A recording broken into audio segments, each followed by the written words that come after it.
네, 안녕하세요. 강프로입니다. 이번 영상에서는 에코프로 머티리얼즈에 대해서 분석해 보도록 할 텐데, 자, 오늘 4% 하락이 나왔습니다. 어저께도 고가 대비해서 그쵸? 상승해서 마감은 했죠. 근데 고가 대비해서 하락폭까지 더하면 고가 대비해서 하락폭이 한 16% 정도 나오니까 적은 하락폭은 아니에요. 근데 지금은 변동성 구간입니다. 자, 기본적으로 제가 이야기를 드렸죠. 에코프로 머티리얼즈를 굉장히 보수적으로, 진짜 보수적으로 봤을 때 에코프로 BM 시가총액의 50% 정도는 가야 됩니다. 그쵸? 원래는 이것보다 더 가야 되는데 주가라는 게 그쵸? 주가라는 게 거래되면서 올라가잖아요. 그러면 거래되면서 올라가는 과정에서 차익 실현 욕구가 생길 수밖에 없어요. 그래서 그런 부분을 감안하고, 그리고 무엇보다 고가를 보고 내려왔을 때 매도를 해야 되기 때문에 이 내려오는 과정까지 감안했을 때 정말 보수적으로 봐서 50% 정도의 평가는 받아야 된다. 근데 자, 에코프로 BM의 시가총액이 30조입니다. 오늘 하락해서 그쵸? 어저께는 32조 정도가 됐었는데 오늘은 하락해서 한 30조 1717억으로 마감이 됐어요. 자, 그러면 우리가 여기서 기본적으로 아까 전에 제가 말씀드렸던 대로 50% 정도의 평가를, 굉장히 진짜 보수적으로 봤을 때 50% 평가를 받았을 때 15조 정도는 가야 됩니다. 자, 제가 이 이야기를 드리는데 기준을 이야기를 드릴게요. 주식시장에서 주가가 올라가는 원리는요, 한 가지 내용 때문에 그래요. 앞에 좋을 부분, 즉 실적이 좋아지는 내용을 가격이 선반영하면서 올라가기 시작하는 겁니다. 자, 근데 그 시작점이 있겠죠. 이런 시작점을 잡기 위해서 차트를 보는 건데 그게 신고가를 형성하는 과정에서 나오는 거예요. 근데 신고가를 단순히 올라가는 부분에서 내가 매수해야겠다 이렇게 돼야 되는 게 아니라 대형주에 대한 시세나 그런 부분도 파악을 해야 되고 여러 가지 내용들이 있습니다. 근데 거기까지 이야기를 드리면 너무 내용이 길어지니까 간단하게 제가 이렇게 표현해 드릴게요. 신고가를 만들었을 때는요, 매물 소화 과정이 필요하고요. 매물 소화 과정이 지나고 나면 다시 재돌파하는 구간이 있습니다. 그러면 매물 소화 과정에서는 하락하겠죠. 하락하는 과정을 우리 뭐라 그래요? 눌림목이라고 합니다. 그 눌림목에서 다시 재돌파하는 그런 상황이 벌어져요. 그랬을 때는 어떤 상황이 될까요? 재돌파하는 상황에서는요, 돌파 관점으로 매수 들어가는 거예요. 자, 그러면 눌림목에 매수를 하는 종목과 돌파할 때 매수하는 종목, 이렇게 두 가지로 분류가 되겠죠. 왜? 어차피 우리는 신고가 종목만 매매를 하니까. 그러면 에코프로 머티리얼즈는 지금 뭐예요? 신고가 종목이잖아요. 근데 여기서 돌파 관점에서 매수를 해도 되고 눌림목 구간에서 매수를 해도 되는 두 가지의 내용을 다 가지고 있습니다. 자, 첫 번째, 눌림목에서 매수를 해도 되는 종목들은 대형주가 뒤에서 받치고 있는 종목들 같은 경우에 그렇습니다. 자, 기본적으로 에코프로 BM이 에코프로보다 2차전지 관련된 섹터 내에서 대형주죠. 그쵸? 자, 그러면 우리가 이걸 역으로 생각해 볼게요. 우리가 반도체를 공략을 한다. 그러면 삼성전자, 하이닉스의 시세가 탄탄하게 받쳐주고 있을 때 강세를 보이기 시작합니다. 자, 그러면 이걸 2차전지 쪽으로 그대로 갖고 와서 우리가 해석을 해보면 에코프로나 에코프로 BM 쪽에서의 시세가 나올 때 에코프로 머티리얼즈의 시세가 나오는 게 정석인데, 에코프로 머티리얼즈는 지금 상장된 지 얼마 되지 않았고 기관들의 농간으로 인해서 흥행에도 실패했어요. 자, 그럼 생각해 봅시다. 에코프로 머티리얼즈의 시가총액이 대략 한 9조, 그러면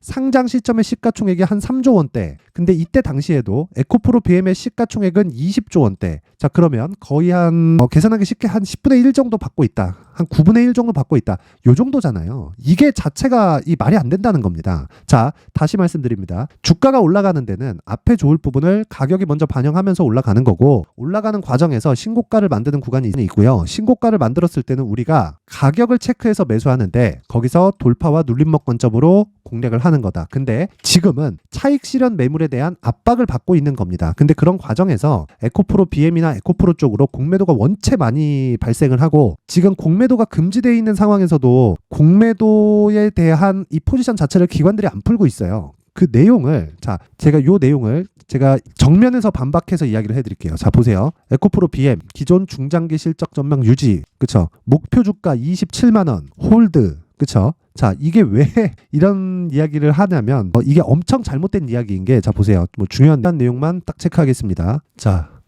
요 내용이에요. 이게 누가 썼냐면, 자, 보세요. 하이투자증권, 그쵸? 하이투자증권에서 쓴 겁니다. 자, 내용 한번 보세요. 자, 달라질 것은 없다. 동사에 2023년 삼성 SDI 향 매출은 4.3조 원으로 기존 45%가량 증가할 것으로 추정된다. 그쵸? 근데 여기서 뒤에 5년간 총 계약 금액이 43.9조 원, 연평균 8.8조 원이다. 자, 그럼 여기서 일단 2배 늘었죠. 이미 기존에 발생하고 있는 동사의 삼성 SDI양 매출에 그대로 더해지는 것이 아니라 이를 점진적으로 대체해 나갈 것이라는 점을 고려해야 된다. 이를 반영한 동사의 2024년부터 28년까지 삼성 SDI양 매출은 이번 중장기 공급 계약건을 포함하여 48조 원으로 추정된다. 자, 이게 무슨 개소리냐고요. 자, 당연히 지금까지 받아왔었던 양극재에 대한 부분을 대체해 가면서 실적이 나오는 거고, 그리고 잘 한번 보면 23년에 4.3조 원의 매출이 발생을 했어요. 근데 여기서 연평균 8.8조 원으로 곱하기 2가 된 거잖아요. 자, 그러면 아까 전에 제가 뭐라 그랬습니까? 주가가 올라가는 데는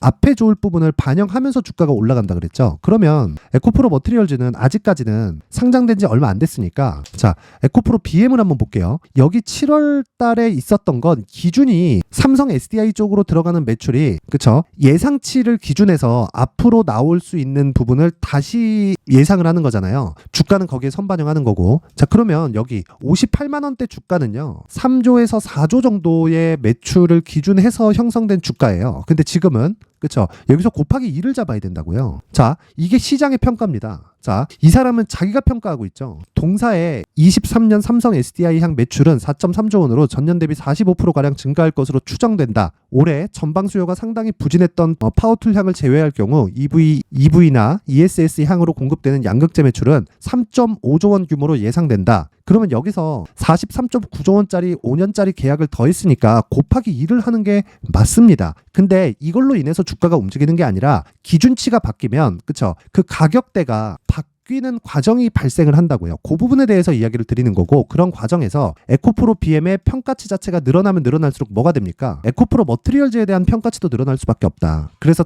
그런 부분을 굉장히 보수적으로 봤을 때 50% 정도만 받는다고 하더라도, 그쵸? 에코프로 BM 시가총액이 30조 원일 때 에코프로 머티리얼즈는 15조까지는 올라갈 수 있는 여력이 충분하다는 겁니다. 그리고 기본적으로, 그쵸? 양극재를 만들기 위해서는 전구체가 필요하기 때문에 이 내용에 우리가 집중을 하고 있어야 돼요. 그리고 에코프로 머티리얼즈 같은 경우에는요, 이 가격도 그렇고요, 이 가격도 그렇고 BM에 비해서 굉장히 쌉니다. 그리고 성장은 같이 하죠. 그러면 생각해 보세요. 여기서나 가격 자체는 싸지만 올라온 것은 맞잖아요. 단순히 차익 실현 매물이 나온 것에 지나지 않는다. 근데 그런 과정에서 에코프로 BM 쪽에서 공매도가 계속해서 발생을 하고 있습니다. 이런 부분이 풀려야 되는데, 그런 부분으로 인해서 뭐가 나온다? 약간의 조정을 더 주고 있다. 근데 이걸 제가 주말에도 이야기를 드렸습니다. 지금 에코프로 BM이나 에코프로 머티리얼즈가 바로 올라가는 것보다, 그쵸? 매수할 수 있는 기회를 주면 정말 좋다. 왜 그러냐면요, 기본적으로 싼 주식이, 왜? 에코프로 BM의 평가치를 기준해서 봤을 때 지금 시가총액이 9조 원대 이하로 떨어졌다는 건 매수 기회가 됩니다.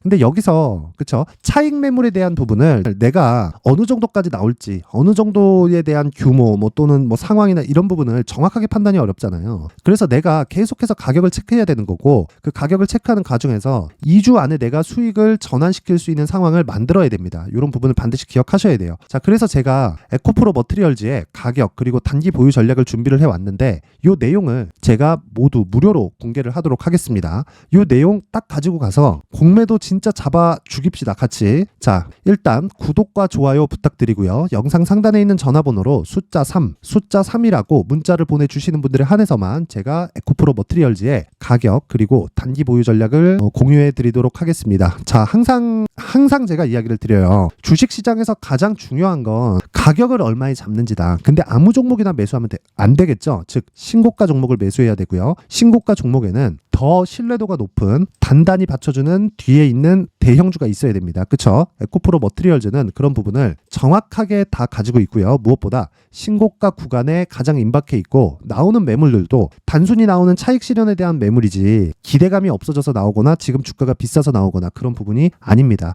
이 부분 반드시 기억하시고요. 이 내용 딱 받아가셔서 모든 분들이 성공 투자하셨으면 좋겠습니다. 자, 그리고 제가 연말과 연초를 대비해서 앞으로 주도주가 될 수 있는, 그쵸? 한 2달에서 한 3개월 정도를 주도주가 될 수 있는 종목을 준비를 해놨으니까 영상 끝까지 시청하세요. 네, 올 한 해를 뒤돌아보니까 구간별로 큰 수익이 나왔었던 종목들이 꽤 많이 보입니다. 1월 달에는 AI 관련주들이 있었고요. 그리고 2월 달부터는 2차 전지가 계속해서 강세를 보였죠. 자, 그리고 나서 3월 달이 되니까 AI 반도체 관련주들이 신고가를 만들면서 5월 달부터 시세를 큰 폭으로 냈죠. 저가부터 따진다면 한미 반도체와 같은 종목들도 올 한 해 6배 정도의 시세가 나왔습니다. 혹시라도 올해 수익을 보지 못하신 분들이 있다면요. 어떻게 시세가 움직이는지 반드시 익혀 놓으셔야 되고요. 만약에 그런 부분이 아직 준비가 되어 있지 않다면 어중간한 종목들 사고팔고 하지 마시고요. 딱 한 종목에 비중을 제대로 넣어서 확실하게 수익을 보는 방법이 필요합니다. 자, 그래서 제가 23년 12월 달 강프로의 대시세 종목을 준비를 해왔고요. 이 종목은 대기업을 상대로 안정적인 매출 구조를 갖추고 있는 데다가 이 규모가 40%를 넘나들고요. 호황기 때는 50%를 넘나드는 역대급인 이익 구조를 갖추고 있어서 대체 불가능한 기업이라고 보셔야 됩니다. 자, 지금 현재 주요 거래처는요. 삼성전자, 인텔, 하이닉스, TSMC, 엔비디아까지 모든 반도체 업체를 고객사로 확보하고 있는 상황이고요. 이 재무제표 상황을 보면요. 이익률 자체가 넘사벽인 걸 알 수 있습니다. 넘을 수 없다는 거겠죠. 첫 번째 급등 포인트를 보면요. 앞서서 보여드렸었던 실적은요. 23년도 개화 시기에 접어들었었던 AI 반도체의 실적이 포함되지 않은 실적입니다. 자, 그런데 올 한 해 개화 시기에 접어들었었던 새로운 반도체의 실적치가 더해지면요. 질적인 성장보다 양적인 증가가 함께 이루어지게 되고요. 그런 부분을 한미반도체가 이미 시세로 보여줬죠. 저가부터 6배 강세를 보인 상황이 있습니다. 강프로의 무료 소통방이죠. 어떻게 매매를 했느냐. 5월 25일 날 그쵸? ISC를 49,800원에 매수를 했고요. 자, 그리고 나서 2달도 되지 않아서 한 100% 정도의 수익을 만들어냈습니다. 자, 근데 6월 2일 날 내용 한번 확인해 보시면 자, 한미반도체 26,000원까지 올려서 잡겠다는 내용이 있죠. ISC와 함께 새로운 반도체 관련 종목입니다. 이때 당시 가격이 25,650원이었는데 그냥 올려서 잡으라는 거겠죠. 지금 현재 한미반도체 가격이 62,000원인 걸 본다면요. 항상 주가는요. 신고가 이후에 공략하는 것이 좋고 그랬을 때 단기간에 100% 수익이 가능한 구조를 만들 수 있습니다. ISC도 그렇고 한미반도체도 마찬가지예요. 당연히 에코프로도 마찬가지입니다. 두 번째 급등 포인트를 보면요. 자, 개인용 PC를 비롯해서 서버, 클라우드, 그리고 우리가 사용하는 스마트폰까지 기본적인 PC 구조와 동일하고요. 새로운 반도체의 구조도 동일한 구조를 갖추고 있습니다. 자, 근데 한미 반도체의 상승 이유도요. 이러한 구조가 동일하게 진행되기 때문이고 이 구조는 절대로 바뀔 수가 없습니다. 11월 달에 새로운 뉴스가 나왔습니다. 자, 온 디바이스까지 더해지면 비메모리의 사용처는 계속해서 증가할 것은 너무 당연한 이야기고요. 그런 부분을 감안했을 때 이 기업은요. 질적인 부분에 대한 성장이 아니라 양적인 증가까지 이룰 수 있는 상황이 된 겁니다. 한미반도체의 시세를 보면 아직은 굉장히 저렴한 상태를 유지하고 있고요. 세 번째 상황을 보면요. 엔비디아의 실적인데요. 이건 올해 초 대비해서 4배 정도의 상승폭이 나왔고요. 주가도 그 정도가 당연히 올랐죠. 주식 투자를 할 때는 예상하는 게 아니라 확정치를 보고 매매를 해서 수익을 낼 수 있어야 됩니다. 앞서서 제가 보여드렸었던 내용인 자, ISC도 그렇고요. 한미반도체도 그렇고 확정된 내용이 있었죠. AI에 대한 개화 시기에 맞춰서 삼성전자와 SK 하이닉스가 강세를 보이는 구간이 있었고요. 엔비디아가 강세를 보였습니다. 자, 삼성전자도 그렇고 하이닉스도 그렇고 엔비디아도 마찬가지고요. 생각해 보시면 세력들이 어찌할 수 없는 정도의 사이즈를 가지고 있는 그런 종목들이죠. 그렇기 때문에 제가 계속해서 이야기를 드리는 겁니다. 확인하는 데는 확정치가 필요하다고요. 엔비디아 실적만큼 확실한 재료가 있을까요? 엔비디아의 실적의 증가세는요. 앞으로 다가올 AI 반도체의 수요 증가가 있을 수밖에 없다는 거고 그리고 그에 맞춰서 단가는 폭증하고 있는 상황인 게 엔비디아의 실적을 보면 알 수 있고요. 그리고 삼성전자와 SK 하이닉스로 연결이 되고요. 그래서 한미반도체가 올라온 그런 상황입니다. 한미반도체만큼 추가적으로 상승할 수 있는 종목이 있다는 게 하이닉스를 포함해서 삼성전자의 시세 그리고 엔비디아의 실적을 보면 알 수 있고요. 그래서 준비한 4분기 대시세 종목 내년 초까지 강세를 보일 수 있는 종목을 준비를 해왔습니다. 어렵게 생각하지 마시고요. 기본적으로 신고가 구간에 있는 종목이기 때문에 하락에 대한 저항성은 충분히 갖춰져 있는 종목이고 이미 시세가 시작이 됐습니다. 자, 무엇보다 중요한 건 얼마에 사는 걸 텐데 제가 그런 부분까지 상세하게 준비를 해놨으니까 영상 상단에 있는 전화번호로 대시세라고 문자를 보내주시는 분들에 한해서만 무료로 공개를 하도록 하겠습니다. 매매하는 과정에서 수익이 잘 안 난다 하시는 분들은 이 종목 딱 받아가서 큰 수익 내셨으면 좋겠습니다.